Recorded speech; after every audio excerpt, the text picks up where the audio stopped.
It started on a Tuesday. I was home alone, watching TV in the living room around 12:03 a.m. when someone knocked on the front door. 3 soft knocks. Not a neighbor, not a package, no footsteps, just silence after the knocks. I live in a quiet suburb, and that part of town is dead after 10. I looked through the peephole. No one was there. I turned the deadbolt and backed away. Then came 3 more knocks, louder. This time from the back door. The house came with a note when I bought it.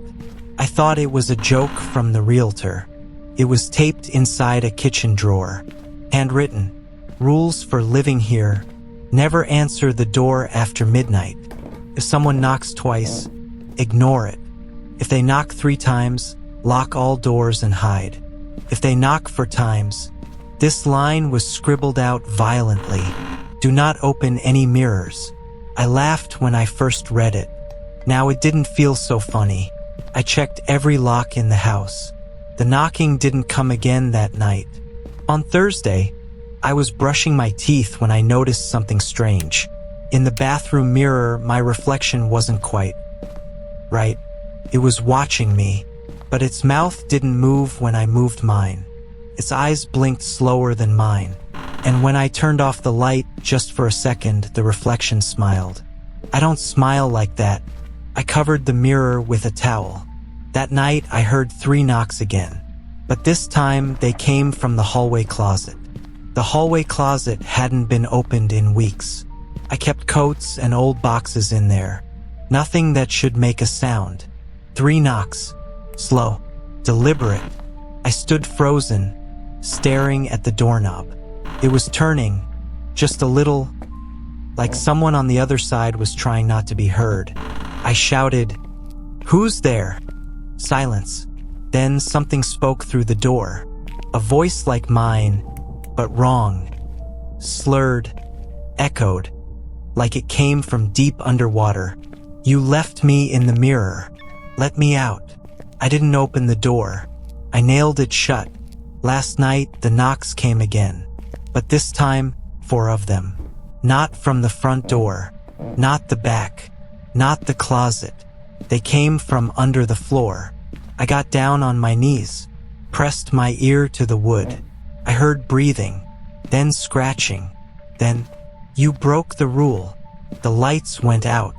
All of them. I was alone in the dark with something that knew I listened when I shouldn't have. And then, I heard it crawling up through the vent. I didn't move. The sound of something crawling inside the air vent echoed through the room. Slow, scraping. Not like metal on metal, like fingernails on bone. I grabbed a flashlight and aimed it at the vent opening on the floor. It stopped moving. Silence. Then a hand slid out. Long, gray, and too thin. It grabbed the edge and pulled. Something was coming through. I ran. I locked myself in the bathroom, slammed the mirror with a towel again. On the other side of the mirror, my reflection was gone. But something was standing behind the glass, tapping. I tried calling the police. The line rang, but no one picked up. Not a voice, not a robot, just breathing. Then it spoke. "You've been chosen. You listened. You watched. You broke the rules." I threw the phone. I wanted to leave the house, but every door was nailed shut from the outside. Windows wouldn't open. The hallway was longer than it should be, stretching like rubber. At the end of the hall, the front door was cracked open just an inch. From outside, I heard a chorus of my own voice, whispering, "Let us in. It's your turn now."